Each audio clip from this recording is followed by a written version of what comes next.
Asbun, Assalamualaikum ya Robun. Berjumpa kembali bersama kami dalam konten Podcast Drakor. Kali ini ada drakor yang akan kita bahas berjudul Still Shining. Shining. Ini dibintangi sama Park Jin Young dan juga Kim Min Joo. Kim Min Joo, yang dua-duanya idol ya ternyata. Betul, Kim Min Joo dari Ice One dan Jin Young itu dari God Seven, betul sekali.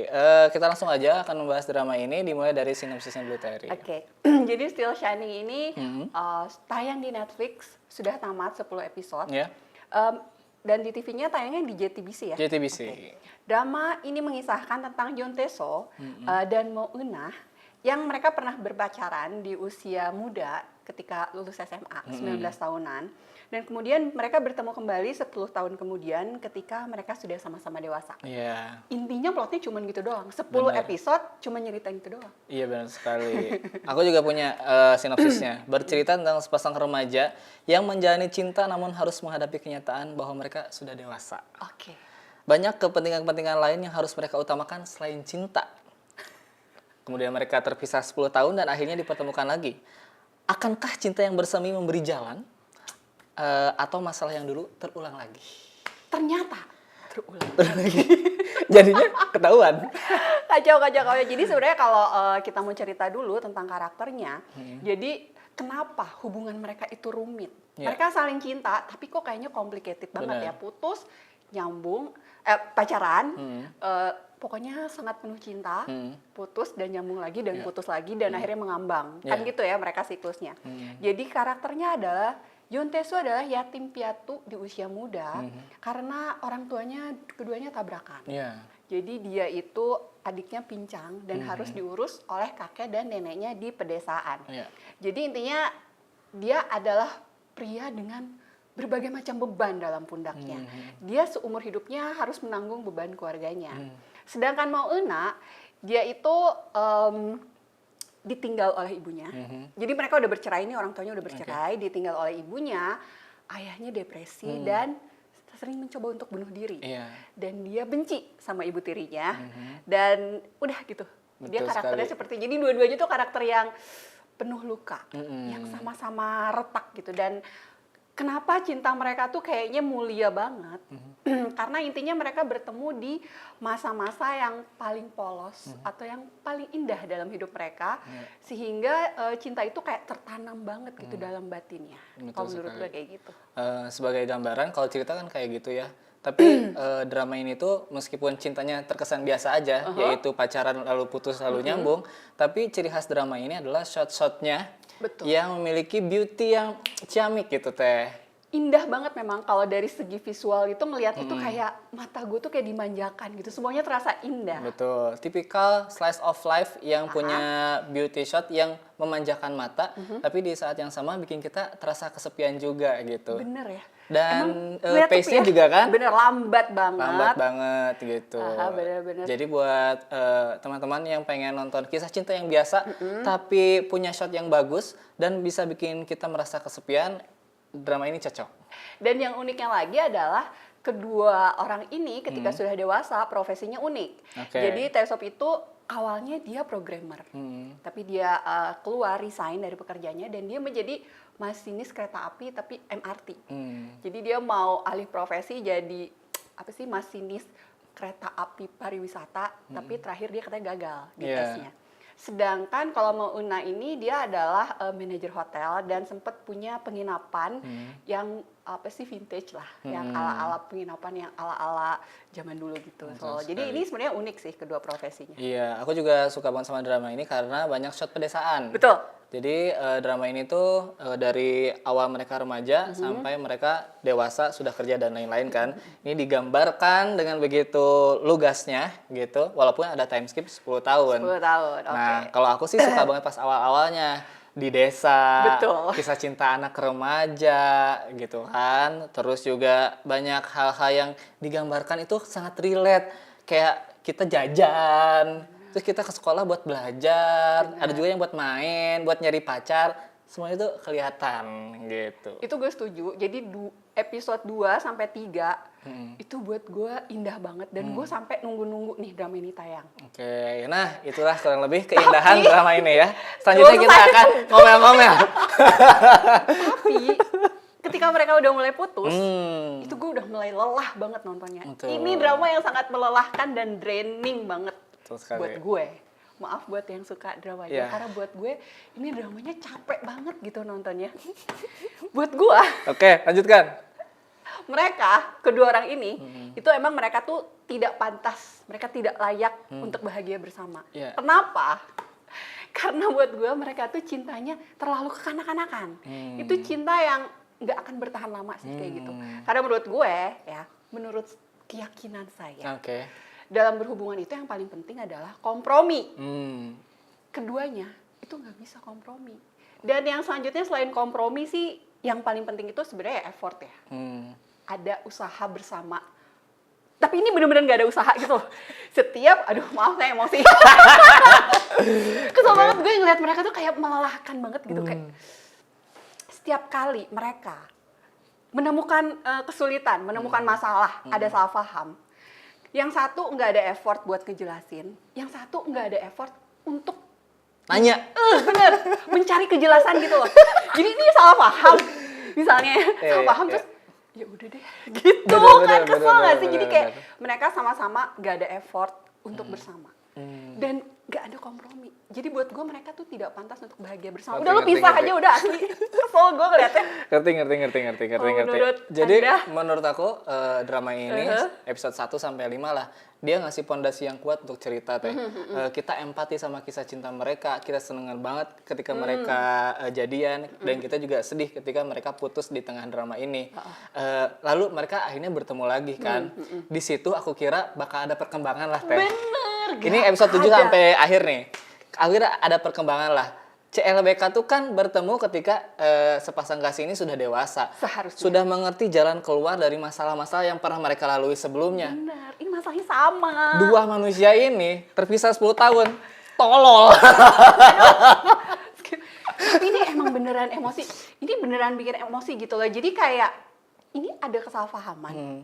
Ya bener, gak ada yang berusaha untuk menjelaskan. Jadi ini mau ngechat nih, yang bikin gue emosi tau gak apa? Dia mau ngechat, dia mau balas ngechat, Oke. kagak jadi. Dihapus lagi. Gitu. Jadi orang Maya tanya gitu, ini kenapa? Jadi gimana? Minta kejelasan.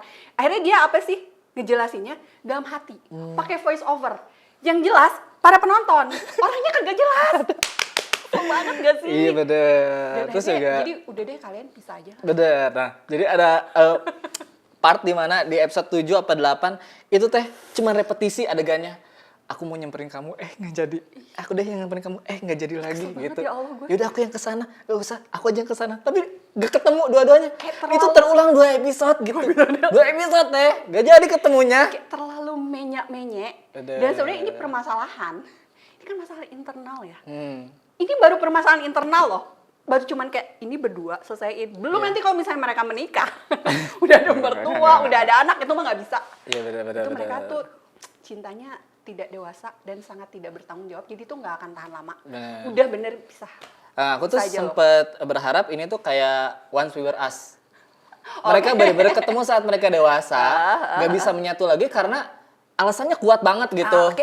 Kita udah berpisah ya. Itu masuk akal, kita bisa empati ya. Kamu jadi diri kamu yang hebat tanpa aku jadi diri yang hebat tanpa kamu gitu. Kita saling dukung, udah beres gitu ya. Ini mah adegan terakhirnya berpisah, tapi diakhiri dengan aku mencintaimu, gak jadi bisa dong. Ini kedua orangnya sangat menyebalkan dan bikin kita jadi nggak bisa berempati gitu sama Bener. karakter mereka. Gue rasa ini penulisnya nyawit. Kayak gitu. Mabok kecubung kamu. Jadi pokoknya kalau dari segi cerita garis merahnya emang menyebalkan sih drama ini. Kita udah dibikin suka banget sama karakternya ketika remaja, tapi kita berharap saat mereka dewasa lebih dewasa lagi ternyata enggak. ketika mereka sebenarnya harus berpisah demi kebaikan masing-masing, nggak mereka lakuin. Jadi sepanjang drama ini sebenarnya kita kesel gitu ya. Dan ngomong-ngomong karakter, tadi Terry juga sempat ngomongin ada 2 karakter pembantu di sini. Betul. Yang jadi Bae Song Chan. Second lead female dan second lead male. Yang cowok Bae Song Chan, yang cewek Im Kim Asol. Nah, karena kita kesel sama karakter utama, kita malah lebih empatinya Sama second lead. Betul. Gitu. Baru kali ini gue nonton drama yang mana gue pengen karakter utamanya pisah aja dan udah jadian aja sama second lead dua-duanya, tau Dan gak sih? emang bener kan? Lebih baik gitu. Emang Kayak si Bae Song Chan itu cocok sama Mo Euna karena selama 10 tahun Euna kerja selalu dibantu kan sama Dia tuh Song Chan emang gitu. tipenya yang mengemong gitu ya. Dan Mo Euna tuh emang butuh gitu cowok yang Iya. mengayomi gitu sebenarnya. Mo Euna butuh cowok yang selalu ngasih arah. Dan selama 10 tahun itu selalu Song Chan yang ada. betul. Walaupun sebelumnya ada si Park Jin Young, tapi kan itu mah hanya semasa SMA. Berarti lebih lama Song Chan dong karena 10 tahun. Walaupun ketika 10 tahun itu mereka nggak pacaran ya. Bener. Cuma hubungan Sanbe dan Hobe doang. Iya. Dan pacarannya cuma kayak 3 bulan 3 bulanan gitu. Terus ketika masalah yang diselesaikan sama Song Chan, itu juga kan tidak berhubungan. Jadi emang orang baik Song Chan ini. Benar, itu salah paham doang sebenarnya semuanya. Terus yang satu lagi Im Asol, second lead yang cewek suka sama Park Jin Young Gue sama suka Yeon banget Tae-soo. karakter ini. Cinta yang sesungguhnya adalah orang yang pernah mencintai kita diam-diam gitu. Dan tidak memaksakan. Gitu. Iya gitu. Mencintai dalam diam, nggak maksa. Cuma kayak malah minta perpisahan yang hangat. Sedih Betul. banget gak sih? Im Asol adalah karakter yang punya cinta yang tulus gitu. Dan gak menye-menye, aku yang nyamperin, aku yang anterin kamu. Bener, itu Aku yang baru setirin ada kamu ke Yeonwoo. effort. Mau Una dengerin itu. Mau ke nama enggak. Terlalu menye-menye kamu. Ini ya, kontrakan aku, ada yang mau ngegusur, aku balik ya. Aku nelpon kamu, aku dengerin lagu. Apa? Mending Im Asol. Gue mau balas chat, nggak jadi. Iya. Terus ngejelasin dalam hati, sebenarnya nggak gitu. Ngomong, bukan ngomong dalam hati, pakai voice over. Kata Kan gue. Im Asol langsung ngomongnya di rumahnya si siapa yang Jasa. Gimana kalau kita pacaran beneran? Kan effort ya. Bener. Terus dia nggak mau berpisah. Opa, kalau mau berpisah ayo, tapi perpisahan yang hangat. Ya. Itu kan keluar. Jadi ada closure-nya gitu loh, Wen. Kita tidak mengambang. Mereka ngambang ya, akhirnya si Ngambang Mo sih. Euna tuh kayak nggak jelas. Iya. Terus kata gue sih, Ya, gitulah. udah Kurang ngomel lebih. ya. Udah ngomel. Lu katanya suka, kenapa ikutan ngomel bareng gue? Nah itu dia teh. Pancing Walaupun gue. ini adalah drama yang membosankan, Iya. tapi menurut aku tiap scene harus dinikmati. Oh, oke. Kalau Gitu. gue nggak. Buat gue, drama ini kayak sedang menjalankan tugas. Gue pengen cepet-cepet selesai karena gue capek nontonnya. Sebagai yang menyukai slice of life membosankan dan bikin hati kita merasa kekosongan ini. Gitu. Ya berarti gak apa-apa ya, namanya juga beda selera, beda Betul pendapat, sekali. gak apa-apa. Emang nih 2 karakter utama ini tolol. Tapi ya udah aku nikmatin deh. Kasihan di OP-nya udah bikin scene-scene yang bagus, gambar-gambar yang bagus, tapi setelah aku tonton. Mungkin emang kayak mereka gitu. diciptakan untuk dihujat oleh kita. Iya, makanya drama ini tuh 1%-nya cuman berapa episode gitu. Karena sisa totalnya itu 0, sekian persen ratingnya. sampai 0, sekian persen ya. Bener. Tapi Siapa menurut, itu diantaranya kita? Aku 0 sih. sekian persen yang nonton. tapi menurut aku 0, sekian persen orang itu adalah orang yang beruntung sudah menonton Orang yang drama sedang ini. menjalankan tugas buat nge-review, tau gak sih? Enggak. Menurut aku ini 7 nilainya teh. Enggak. -5. Sebal, aku sebal. Tapi kurang lebih itulah review kami untuk Still Shining. Buat yang belum nonton terserah ya. Kalian akan mendapatkan apa dari pembahasan ini? Aku tahu. Apa tuh? Seharusnya drama ini judulnya bukan Still Shining. Tapi Judulnya adalah hal-hal yang tidak boleh dilakukan ketika berhubungan. iya. Atau contoh dari hubungan yang tidak akan bertahan lama. Nah ini. Bener. Ganti judulnya. Ciri-ciri pasangan yang orang-orang yang tidak akan berubah. Nomor 5 paling dia. seru gitu. Betul sekali. Nah, kurang lebih itulah review kami untuk drama Still Shining ya, teman-teman. Bagaimana pendapat kalian soal drama ini? Boleh tulis di kolom komentar di bawah. Segitu aja untuk review kali ini. Jangan lupa untuk like, comment, share, dan juga subscribe. Kamsahamnida. Annyeong. Still Shining.